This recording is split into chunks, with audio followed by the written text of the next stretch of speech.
जीवन का वास्तुशास्त्र। एक व्यक्ति ने व्यापार में उन्नति की और लंदन में जमीन खरीदकर उस पर एक आलीशान घर बनाया। भूमि पर पहले से ही एक खूबसूरत स्विमिंग पूल और पीछे की तरफ लगभग 100 साल पुराना लीची का पेड़ था। उन्होंने इस भूमि को लीची के पेड़ के कारण ही खरीदी थी, क्योंकि उनकी पत्नी को लीचियां बहुत पसंद थी। कुछ अरसे बाद रेनोवेशन के समय उनके कुछ मित्रों ने उन्हें सलाह दी कि उन्हें कुछ प्रसिद्ध वास्तुशास्त्र विशेषज्ञों की सलाह लेनी चाहिए। यद्यपि उन्हें इन बातों पर विश्वास नहीं था, फिर भी उन्होंने अपने मित्रों की बात रखी। उन्होंने हांगकांग के 30 साल से प्रसिद्ध वास्तुशास्त्र विशेषज्ञ मास्टर चाओ को बुलाया। उन्हें एयरपोर्ट से लेने गए। दोनों ने शहर में खाना खाया और उसके बाद उन्हें कार में लेकर घर की ओर चल दिए। रास्ते में जब भी कोई कार उन्हें ओवरटेक करने का प्रयास करती तो वह उन्हें रास्ता दे देते। मास्टर चाओ ने हंसते हुए कहा, आप बहुत सेल्फ ड्राइविंग करते हैं। उसने भी हंसते हुए प्रत्युत्तर देते हुए कहा, हम अक्सर ओवरटेक तभी करते हैं जब हमें कोई आवश्यक कार्य हो, इसलिए हमें उन्हें रास्ता दे देना चाहिए। घर के पास पहुंचते ही सड़क थोड़ी और संकरी हो गई और उसने कार थोड़ी और धीमी कर ली। तभी अचानक एक हंसता हुआ बच्चा उसकी गली से निकला और तेजी से भागता हुआ उसकी कार के आगे से सड़क पार कर गया। वो उसी गति से चलते हुए उस गली में देख रहे थे जैसे वो किसी का इंतजार कर रहे हों। तभी अचानक उसी गली से एक और बच्चा भागते हुए उनकी कार की आगे से निकला, शायद पहले बच्चे का पीछा करते हुए।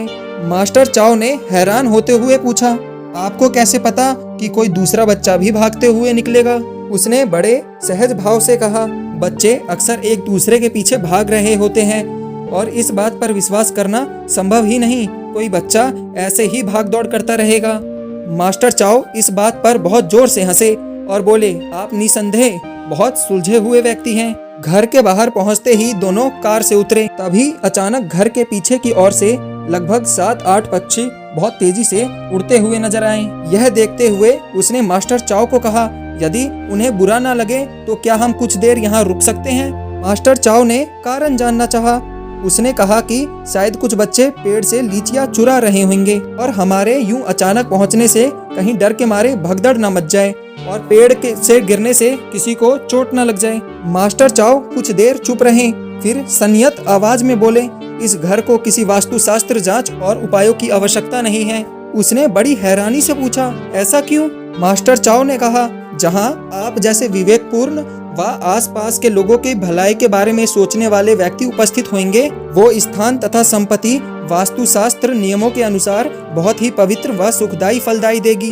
जब हमारा मन व मस्तिष्क दूसरों की खुशी व शांति को प्राथमिकता देने लगे तो इससे दूसरों को ही नहीं बल्कि हमें स्वयं को भी मानसिक लाभ व शांति प्रदान होती है। जब कोई व्यक्ति सदा स्वयं से पहले दूसरे का भला सोचने लगे तो उसे अनजाने में ही संत तत्व प्राप्त हो जाता है, जिसके कारण दूसरे का भला हो रहा होता है, उसे ज्ञान बोध मिल जाता है।